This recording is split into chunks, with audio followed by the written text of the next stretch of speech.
Hello, hello. I am so excited that you're here. Thank you so much for being here. If you have ever heard of the Wim Hof Method of breathing, or if you are interested at all in just living a more confident, fulfilling, creative life, then stick around because that is what we're talking about today with my incredible guest that I'm so excited to introduce you to. If you are new to my channel, welcome. I'm Kate Volman. I share ideas and inspiration to really help you live a more creative life. And one of the things that I have been doing on this channel is live streaming my podcast. So you can find the podcast. Obviously, you're here, so you get to watch us. But if you're interested in checking out the podcast, you can also check it out wherever you listen to podcasts. And I'm excited that you're here because on this channel, I share book recommendations, journaling prompts, really anything that's going to support you in living a more fulfilling and creative life. And so if you are not yet subscribed to my channel, I invite you to do so. I am so excited to introduce you to my special guest, Marie Bodine. From Spartan and Tough Mudder races to creating panel discussions that fuse unlikely topics such as tattooing and mental health, Marie is driven to explore the uncommon. I love that. And explore the uncommon.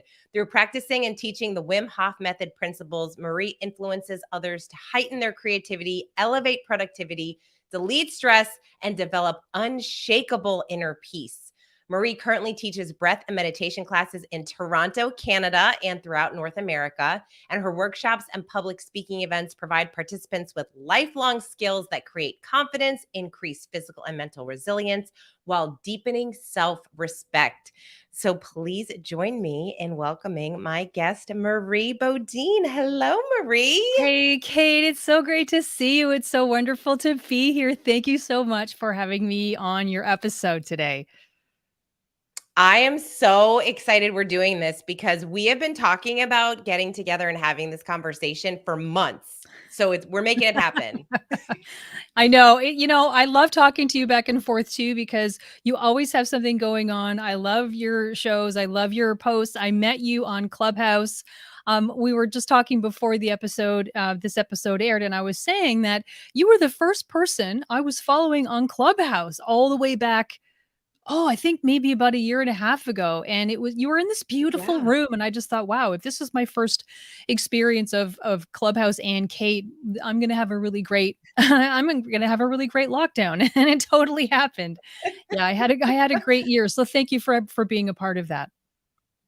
Oh, well, I'm so glad that we met. I'm so grateful for Clubhouse because I feel like it's brought in so many people into our lives that we never would have met otherwise. It's true. And you are someone who I've gotten to know just by following on social media. And I'm like, this woman is so incredible.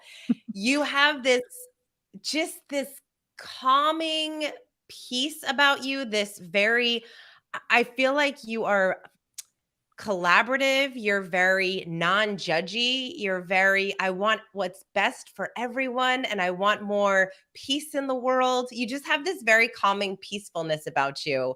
And I think that's awesome because I feel like I am attracted to those that are like, I have very high energy and I'm like, whew, Maria's like, I need that energy. I need that peaceful energy to just kind of help me live a little bit, to think about life a little bit differently. So that's what you kind of have that magical power. And you do that in a number of different ways, but how would you describe, Marie, what you do when people ask you, what do you do, Marie? That's a great question because I don't gravitate towards the label of life coach. I was in fitness for a long time. I had a band when I was in my 20s, so kind of taught myself how to What sing. kind of music?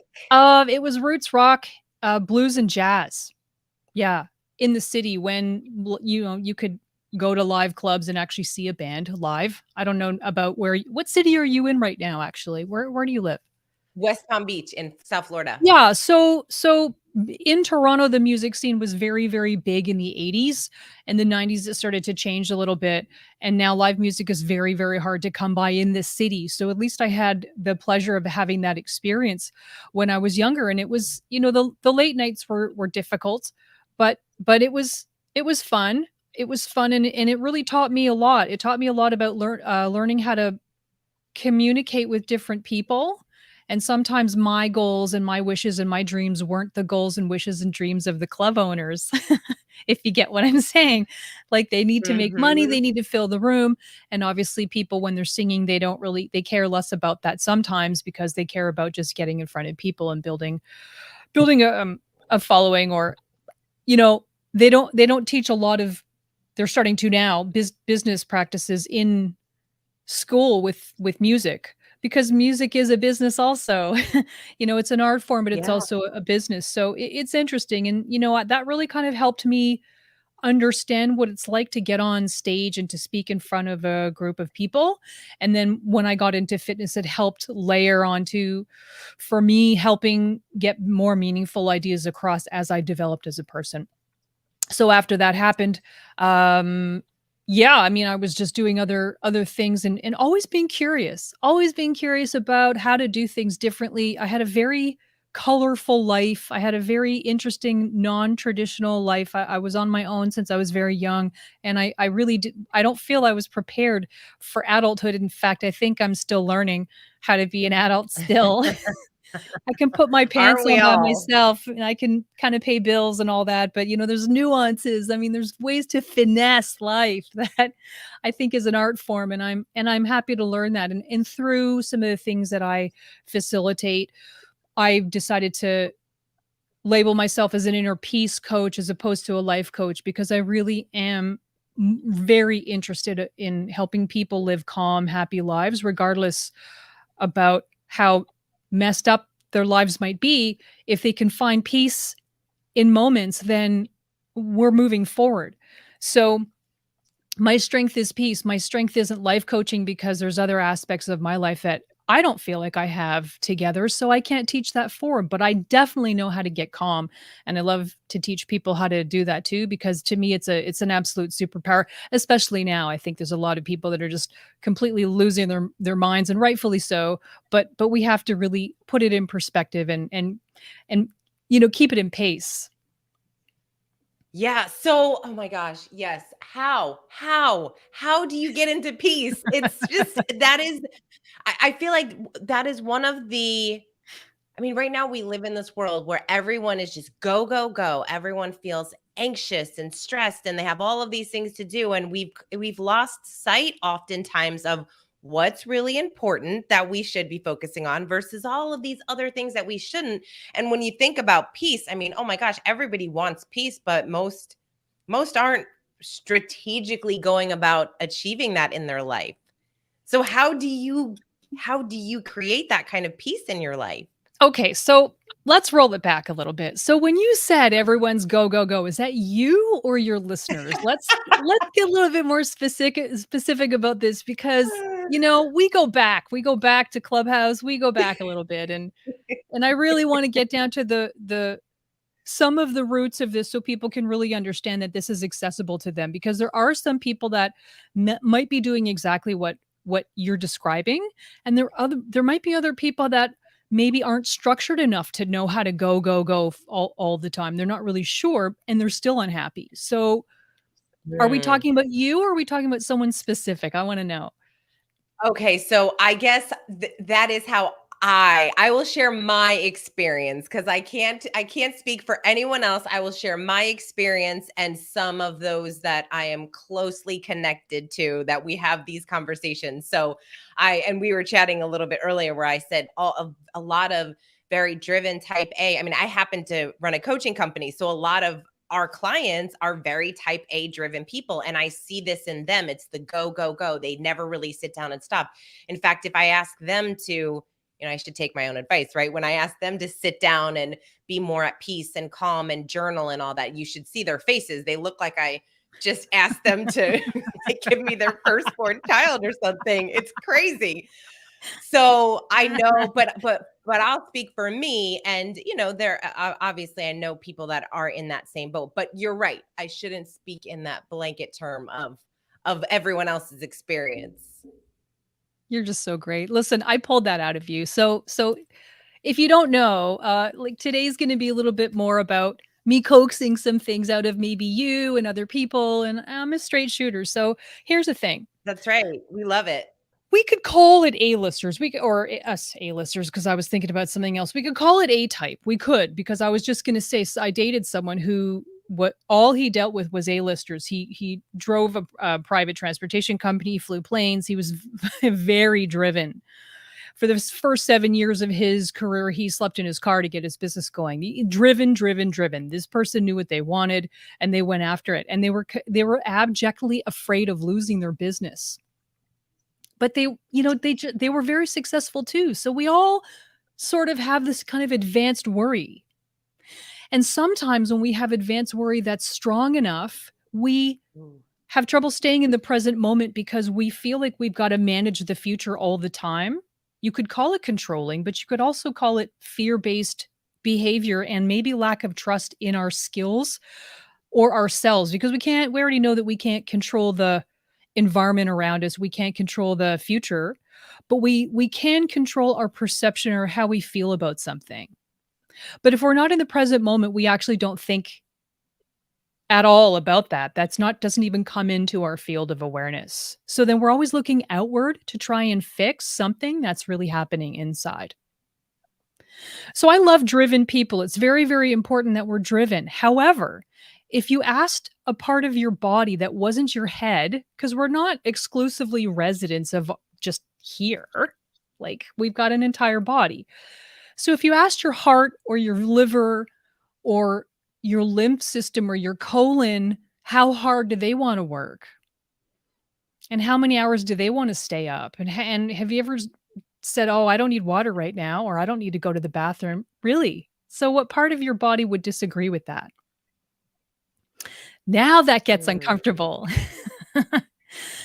Because because driven people sometimes have a picture in their head about how they want their life to be, how they want to see themselves, and how they want other people to see them. And some of that picture sometimes can include self-sabotage in the form of not taking care of their health, their body, or pushing away basic functional needs like sleep, food, healthy food, movement, exercise, because I know you exercise, or stress reduction practices, or just basically breathing from the right parts of their body, which we're going to get into in a minute. So you have a bunch of systems. If you had a car, would you give it really cheap gas because you would be trying to cut some corners? You probably wouldn't, but we do that all the time with ourselves. So my role and my vision and my goal is to help people just know the difference so that they can be more aware about the choices that they're making, not every day, every hour on the hour.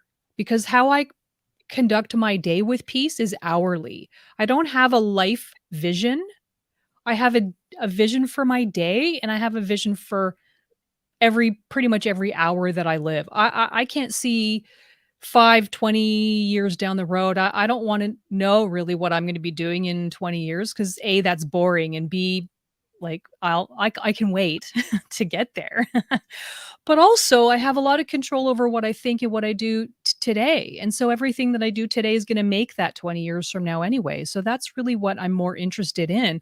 And I teach that forward, or I demonstrate that forward, so people can feel like they have more control over the right things, as opposed to feeling like they've got to create this picture in their life that looks good on the outside. Meanwhile, they're going home and they're miserable, or they're indulging in chemicals, or they're staying up way too late, or they're addicted to their phones, or they're doom scrolling, looking for bad news all the time, because that's like another chemical fix. So when we look at the body, we actually just must acknowledge that it's one big long series of chemical reactions, and the breath has a huge influence and drives many chemicals that is made in the blood. So I guess a question for everyone listening today is, sure, we want a great quality of life, but wouldn't you say that a really great quality of life is also a really great quality of the blood in your body? Okay, there's so much to unpack with what you just said. There was like so many different directions, because one of the things that stood out when you talked about the life vision versus that day-to-day vision, it's that sense of being present, right? I think right now it is a little bit challenging to be present. I wrote down that term that you used, advanced worry. Oh, yeah. I love that term. Yeah, It's we got so it great bad. because I Everyone's think, got it bad. oh my gosh, it's so true. We really tend to worry about the future. So, but it is a little bit outside of the norm of what we hear, where we think, oh, you have to have your 1 year goal, your 3 year goal, your 5 year goal. We're not Who really said it? Who taught. said that? Who said that? Are you going to challenge me on everything? Who are these people saying that we have to have these Who 1-year are you goals? listening to? But that, that's so much of when you read books like business books and goal setting books and things like that. It's just like you have to have this vision, this big vision of where you're going and what you want to be and who you want to become in a year and 2 years and 5 years. And because of all that, I feel like that gives us that advanced worry. So we tend to focus more on that than we do the here and now. So then you started talking about what you put into your body, and now it's like, oh, well, I'll deal with that later, right? I have to have the energy drinks and the coffee and all the things to kind of keep me going to create that vision. So, how does somebody first, how do you self-assess where you are? So you have Marie. Marie is in this place of she is at peace and she feels peaceful and she lives this day to day. But how does anyone listening kind of make a self-assessment as to where are they as far as how peaceful they feel in their life? Like, are they in advanced worry, or where they would need to kind of make some of those changes to start living a more peaceful, calm, fulfilling life? This is so beautiful. These questions are so relevant. And we could have this conversation 20 years from now, today, 20 years ago. I mean, these questions are always going to be relevant because we're always thinking, we're always wondering if we're doing it right. Am I doing it right? Am I breathing right? Yeah. Am I doing my job right? Am I married to the right person? Am I wearing the right clothes? Like, am I doing it right? Everyone's quietly freaking out about whether they're doing their life right or not. Ah, so true. It's such a waste of energy. So I'm going to start by saying a couple of things. When we're living in our head, which is where the language part of our body is, in the brain, many, many, many millions of years ago, our brain worked on something called predictive regulation. We are trying to scan the environment to make sure that we're not eaten by whatever, dinosaurs, snakes, doesn't really matter, tornadoes. And so once we built houses and put locks on our doors, the amounts of threats went down very quickly. But the brain is still really trying to scan the environment for danger so that we can be safe and live long enough lives to reproduce. But really, there's like, when's the last time you saw a fire out in the street or a dinosaur running by? Like, it just doesn't happen. So the brain is really just looking for things. And if it can't find any, it'll make it up, because that's what it needs to do. It needs to scan the environment. So it'll be traffic, or it'll be like that lemon cake that you couldn't get at the store because the person in front of you in the line got it first. Like, it's going to just be all these things that don't matter.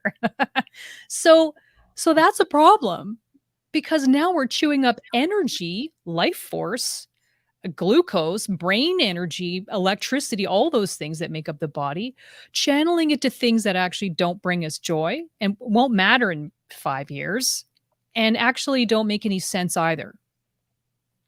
Let's roll it back. What do we want for ourselves for this day? Ideally, it would be great if we could get some food. Cool. Ideally, we could find an environment, wherever that is, home, work, something that gives us a sense of belonging and community. Nice. Cool. Ideally, I would like to move my body and have the sun touch my skin and have an interaction with nature. Nice. Okay, great. And then eventually I would like to have some kind of home or protection where I could go to sleep and feel safe enough to go unconscious so that I can repair my body and get up and do it the next day. We all want the same things. So when we don't know that that's our base priority, because if we keep thinking the deal is the most important thing, as opposed to moving our bodies and connecting with our hearts and our our systems, then we're always going to stay in our head all the time. And that's such a small part of, when you look at your body, it's such a small part of who you are. And so the language of the body is feeling. And if we continue to focus on the word part, we're really going to get stuck. So when we meditate and when we breathe effectively and in a very calm and healthy way, diaphragmatic breathing, that takes us from this part of our head, the predictive regulation, the scanning for danger, the problem seeking part of our body, into the feeling part, which is, wow, the consciousness of my heart is actually more electrically diverse and awake than my brain even. Scientists are now starting to acknowledge that we have more than one brain: the heart brain, the gut brain, the reproductive brain. All those things make up who we are. And if there's people here listening today that don't acknowledge that, that's cool. In 20 years, it's going to be common conversation. So that's okay. I mean, my job, part of my job is to scan the internet for all the geeky scientists that sit at home all day and research, and then I do that research, and then I tell everyone about it. So that's really what's happening. Our body is very, very diverse. And if we don't feel feelings effectively, it's going to jam our system, and we're going to always try to go outside to try and fill that feeling that we can't feel on the inside. I'm not sure if I answered your question fully. So I just wanted to check in with you. Yeah, no, I feel like there's just there's a lot of information, and I think that everything that you're saying, it makes us think a little bit about how we are living day to day and the things that you're thinking about. So my question really was, how does someone assess like where they are right now in that scale? So like you asked me, Kate, are you talking about you or other people when I talk about a more kind of driven type A person? Like, how does somebody assess where they are and where they really are striving to be? Because I think a lot of times we get so caught up in our day to day and we don't even take time to recognize, how am I feeling right now? Do I feel at peace? When do I feel? I asked one of my clients the other day, when do you feel at peace? And she couldn't even answer me because she doesn't even know the last time she felt it. And then she said, I honestly don't even know if I've ever felt that way. So is Wow. there a simple technique that you use for people to kind of assess where they are as far as their level of stress, anxiety, or where they want to? Is there like a spectrum of, this is where you are at full peace and this is where you are at, full kind of anxious and not really feeling very fulfilled? Like, how do you kind of assess when you're working with people? This is a beautiful question. So I think if this isn't even in their field of awareness, the question I would want to ask people is, how, what are the feelings that you feel on any given day predominantly? Is it a feeling of, I need to do this, I need to be this, I need to go here, I need to accomplish this? Or is it, wow, I really can feel my heart beating in my body, or I can notice this, mom pushing a baby down the street and see some beautiful sparkling twinkling eyes in the mom and the baby.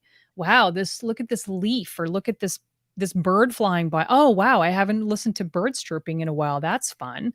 Mm. If you didn't have a bank account, and if you couldn't see what you looked like, and if you took all that away, what's left? And if you're happy with that, then you have an understanding of how to connect to peace. If everything on the outside of your life has to be a certain way and has to look a certain way, and you have to be making a certain amount of money to feel valuable, then there's room for exploration there. That's what I would say, because as soon as that goes away, in my opinion, your value doesn't change. But in some people's opinions, their value goes way down when they don't make that sale. And some people are going like, Marie, I don't know what you're talking about. Well, your inherent value never changes, Kate. Like when you were born, you had value, and that doesn't go up and down with what you do. Yeah. But we choose to forget that when we're adults. We attach value to productivity, output, accomplishment, numbers. You're probably hating what I'm saying right now because I know you're very driven. But really, at the end of the day, you're not going to be working forever. So if when we don't have that position, then, and if we don't set up something else, or if we don't bring what we already inherently have to what we're doing, then we're setting ourselves up for a very, very big bumpy ride. Yeah. And for the record, I love what you're saying because I totally agree in this. It's a worthiness thing. And Yeah. so many challenges that we go through, I believe it does come down to worthiness, right? If you like relationship issues, or you're not going after some of the dreams that you say you really want in your life, if you dig really deep down into the reasons behind it, it usually comes up as a worthiness thing. You don't think that you're enough if you don't have the nice car, the job, all of the things that we place that value on. And so I love that idea of, I love this idea of, if everything was stripped away, do you still love you? Do you still love who you are as a person? So I think that's a beautiful way to assess. I want to get into the Wim Hof stuff because this is what I love watching when you do all of this not diving in, walking into ice cold baths.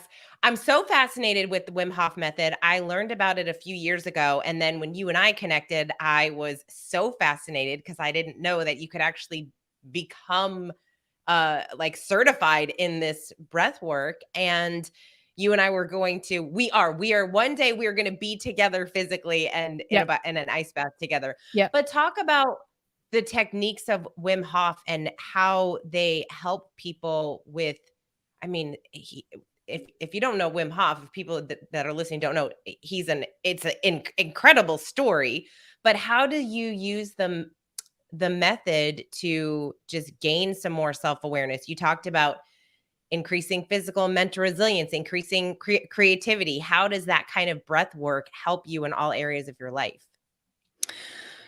Sadness and happiness both have different breath patterns. And fear and calm have different breath patterns too, based on what we're perceiving and what we're thinking. And how we breathe and from where we breathe in the body. Think about shoulder or collarbone breathing, or think about calm, easy, full body diaphragmatic breathing. Those patterns are read by many, many different systems in your body. Your whole system really just takes in information: sun, wind, air, temperature, threats, happiness, dates, all kinds of things. We're always just taking in information and recalibrating our body back to balanced homeostasis.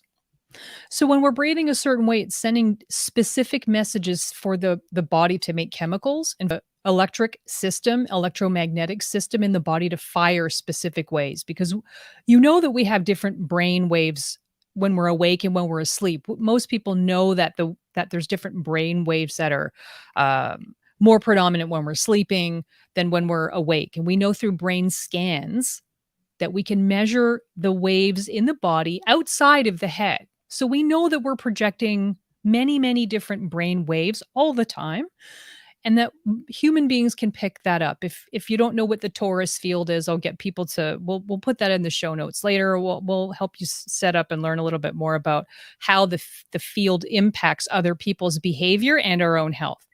But when we get back to breathing, which has totally changed my life, it helped me recognize and understand from a science perspective that the rate of breathing that I have and where it's coming from and how my body is using that breathing changes chemicals in the blood. And the chemicals in the blood go to the brain and go to other parts of the body and either make us coherent and healthy or down-regulate our immune system. It's as simple as that. Breathing changes your blood. Air is an ingredient for digestion, for movement, for thinking, for every single process. You need oxygen in every cell of your body. So how it's entering your system and where you're working your muscles from will affect and influence the outcome. So think about, oxygen like a menu, and how you're doing it is sending instructions for the kitchen to make certain dishes. That's pretty much what it's like. So now there's studies that are coming out talking about box breathing, Wim Hof Method, conscious connected. There's many different kinds, 478, breath of fire, pranayama. There's all kinds of different kinds of breathing that people can explore and practice. But to know that breathing isn't inert and it just doesn't, it's not like it doesn't do anything. It actually runs your entire system. You can't digest without oxygen, and you need a lot of it. And if we're sitting all the time and we're breathing from here, we're not getting enough into our brain and our blood to digest food. So we're going to be tired. And Peter Litchfield, who's a really incredible scientist, has talked about eventually 60% of hospital emergency visits are the end result of poor breathing patterns that originate from people not knowing how to breathe properly. Because as babies, we would breathe from our bellies, but through time, we got nervous. I mean, we talked about that before, scanning for problems. And now we're breathing from our shoulders, and it sends a completely different directive for the body to make different chemicals in the blood. And that is stress. And stress is in the blood is the only place that we can measure stress. It's in the blood. Oh my gosh. It is so fascinating to me, breath work, because I read that book Breath by James James Nestor. Nestor. Yeah. Oh my gosh, and it changed my thought process on breathing. I've also done the Wim Hof practice a little bit, but I will say I did it a couple days in a row, and I definitely felt a difference in those days, but I stopped doing it for, I don't know. I think it was taking a long time to do. Like, you have to breathe for X amount of minutes and then you hold your breath and it's the whole thing. And so I kind of stopped doing it, but it's one of those practices where I don't know why I don't do it more often, because you feel the results immediately. When you're in a place of stress, if you take time to breathe, you can feel your heart rate go down. You can feel your mood change. You can feel that all of the thoughts in your head kind of calm a little bit. So obviously there's something to it. Talk about the breath work mixed with the getting into a tub of ice and sitting there. Like, why do you have to get in ice? I had this conversation with so many people because I did start taking cold showers. I did a 30-day cold shower in the morning, and people were like, does it really do anything? I'm like, I don't know. Tony Robbins jumps in a cold plunge every morning, so it's got to be somewhat good for you. So, but everyone kind of, it's like the difference is that people have this conversation of, these people do it, but does it really do anything? Like, what is the impact of taking a cold shower or getting in a tub of ice? I love that. And, when we think about when people ask us this question, I mean, what on earth really is inert? Like, is there anything that doesn't do something to the body? Like, this, That's a good point. like, what doesn't do anything? Like, sleep does stuff, walking does things. Like, we extract blood and then we study it. And then we understand that everything that we do does something in the blood. Sunlight does something to the blood, food does something, anger does something, laughing does something, meditation does something, breathing does something, hot does something, and cold does something. So when we measure what's going on in the blood, we realize that through the breath exercise, we're able to create a very coherent relationship between the heart and the brain. We want that, that's for sure. Through the breathing, we can lower how many beats that our heart makes at rest. That's fun. I want less heartbeats. One less heartbeat a minute over a year, I think, is almost 500,000 less heartbeats. Yeah, I want that. So I'll do some breathing. It also helps recalibrate the adrenal system. So for stressed out people, it takes us to a beautiful place of calm.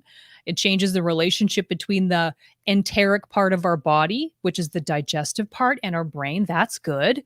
I mean, I can go on for, we could have a part 2, 3, and 4 to this because there's so many things that the breathing does. But when we get into the cold water is a vasoconstrictor. So who cares? Like, what does that mean?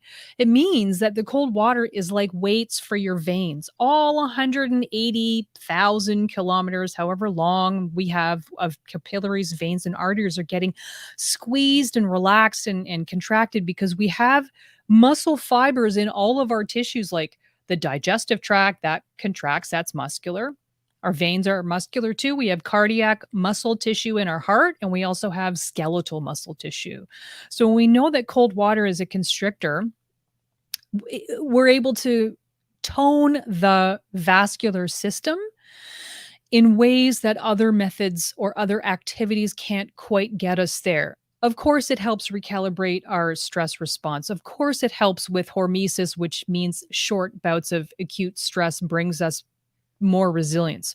We know that hot does that as well. We know that 3 to 4 saunas a day, according to Dr. Rhonda Patrick, can reduce all causal mortality by over 30%. So it's kind of fun to know that just through cold and just through some sweating and just through some sleeping and breathing properly, we can really start to change how our genes express. And I think you and I both agree that having positive, healthy gene expression is something that we not only want for ourselves, but we want for other people. We don't want to see people suffering needlessly, which goes back to let's have some peace in our lives. Let's really start to create some base self-love, which means going to sleep, getting that we could pound out that breath exercise in under 6 minutes. I can help you figure out how to do that really quickly so that once you get that pattern going, you'll be able to say, you know what, I really envision my life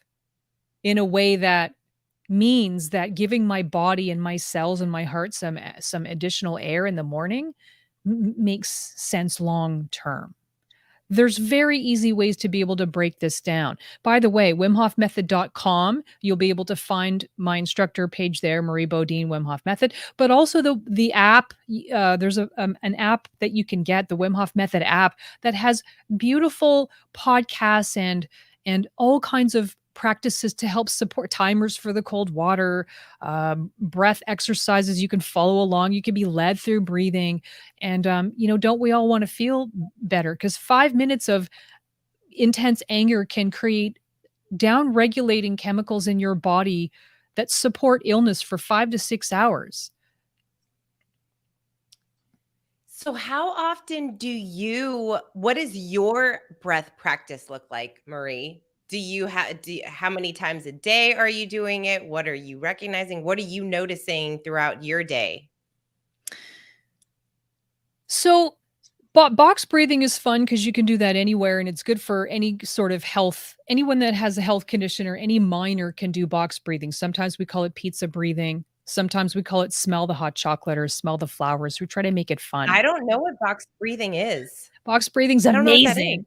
So it's slow inhales through the nose, and then we hold it for 4, and then we exhale out again for 4, and then we hold for 4. Through your nose or your mouth? Through your Right. nose or your mouth? Is it Breathing all in through through the your nose for 4, holding for 4, exhaling out the mouth for 4, and then holding for Okay. 4. What that does is it slows down the inhales and the exhales to about 5.5 per minute. There's a lovely, lovely person named Mark Devine who teaches and has really helped Navy SEALs use box breathing for focus and calm. So if we know that Navy SEALs are using it, we know it's good for you and I and misbehaving children, people that are stressed, people that are waiting in line at the bank that are frustrated.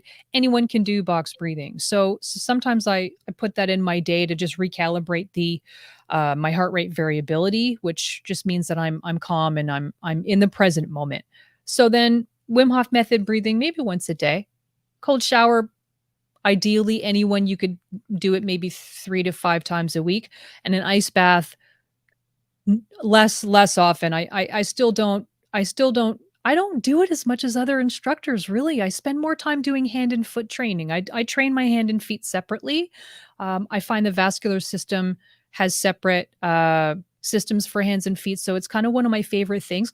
It's actually more intense than a full body for some people, and it's kind of something I kind of want to do with you when we're done.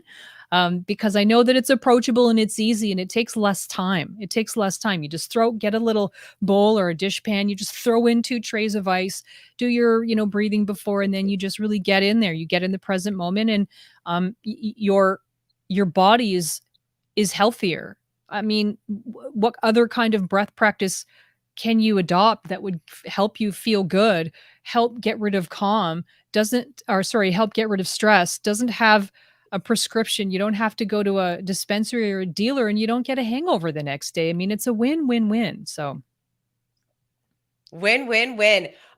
So I've asked multiple people this question that are yoga instructors or they do breath work.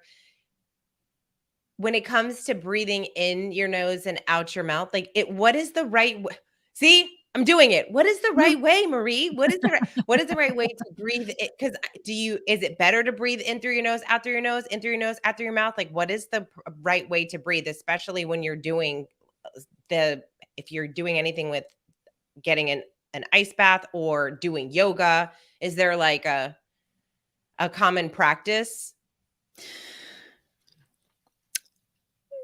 This is what I'm going to say for the purposes of today. If you put your hands on the sides of your ribs, and I don't care what hole you're pulling in air from. If you're pulling in air and your belly is starting to expand before your shoulders rise, then you're breathing from a diaphragm-based breath. And that to me is more important than what hole the air goes in. I really don't care. I don't really care for general purposes what the perfect way to do something is. We want to drop our breath down and imagine that we're just breathing from our toes all the way up to our body, because every cell breathes. I mean, every part of you is breathing. Your lips, your eyes, you have, the cells on the top of your skin, they don't need a blood supply. They're actually getting nutrients from the air itself. It's kind of wild, everything that the body does. So when I just connect to my heart and just get air into my body and feel my diaphragm move in and out, which is an organ and a muscle, I want to exercise that part of my system. And I care less about the best technique because I just want to feel good and I want to not use my shoulders for drawing in that air. And I hope that satisfies a lot of the listeners, because there's many ways to get to happy. And I think once we start talking about rate and place and everything, it can get a little bit overwhelming for people. And then people will start to not look at other ways because they're going to get really over focused on one specific way. We know Mm. for sure that when we're practicing the Wim Hof method, that beginners want to start breathing in through their nose and out through their mouth. But again, advanced people can do mouth breathing because that gets more volume in. And then people that read James Nestor's book say, never breathe in through your mouth. And James actually said, that's not really true. There's lots of different ways to do it. So we're kind of all saying that there's no from what I'm teaching, there's no one right way to do everything in every situation. I think we have to really start to play around with it ourselves and do some experimenting to see how we feel about what we're doing, and then use this method as guidelines or guardrails, and really start to take responsibility of how we're playing around with, for lack of a better way to say it, playing around with our own bodies so that we can start to really understand what our bodies need, instead of reading an article or a book and then using that as gospel so that when things go wrong, we blame everything else and again, don't take steps Mm. to course correct, because I think that's really where a lot of people fall down. It's, well, I read this book and I don't feel better, so forget that book. I'm going to go back to doing what I'm doing. Well, I don't know. Did you ask your heart what it felt? What's going on? So I think, again, really listening to your body and asking your body how it feels, and following suit, because we've got to get out of our heads, Kate. We've got to stop thinking so much, because I'm exhausted really when I think that much, and I'm sure a lot of people listening too also feel that way. They want to break, and I think breathing can get you that break. Cold water gets you right into the present moment. You're not thinking about your bank account. You're not thinking about that person that dumped you last year or the year before in high school. You're not thinking about that. You're thinking about just breathing and getting connected, and not white knuckling through this experience, but just listening to your body and seeing what it wants to tell you and how it wants to talk to you. I've had the most incredible intimate moments in ice baths at home, like really listening to how my body is helping support me through this very loud feelings sometimes, and the insights that I Mm. have, I cannot go out, I can't find it and buy it. I can't go to the store and get that feeling. I can make it myself, and I can listen to my system, and I can use air and cold water, two very inexpensive mediums, to to find out more about myself because I want to get to know more about who Marie really is. And I'm really enjoying that process. I really am. Oh, that's so beautiful. I ask all of my guests before I let you go the same question, which is what is one activity that you can share with the listeners that they can do in 10 minutes or less to help them spark their creativity? Every single person that's listening to this right now, when you wake up tomorrow morning, you can either say this out loud or you can write in a journal 10 things that are going right in your life as soon as your eyes are open. What's going right today? What's good? What's good, Kate? What's good, Marie? What's happening? What's good, body? What's good, apartment? What's good? What's good, sunshine? All those things. I mean, that really helps kick off a really positive day. Anything you layer on top of that, it's gold. That's what I would say. I love that. Oh my gosh, Marie, I am so excited that we had an opportunity to finally chat. What is the best way for people to connect with you? I invite anyone that has questions about the panic or the pain that they're in to send me an email, hello@mariebodine.com.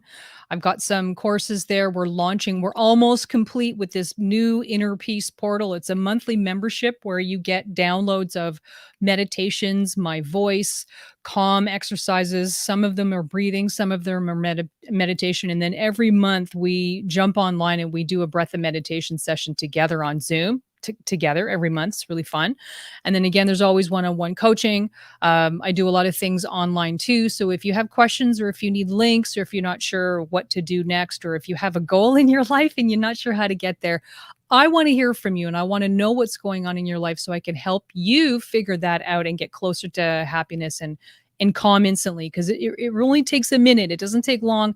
You just have to want it and you just have to be present and aware and then you're off to the races. So that's what I would invite people to do. Thank you, Kate, for asking. Wonderful. Oh my gosh. Well, thank you so much for being on the show. We're going to have you come back so we can I could just talk to you forever. So, we'll have to have you come back on. Thanks so much. Appreciate it. Had a blast. Awesome. Thanks everyone. See you next time.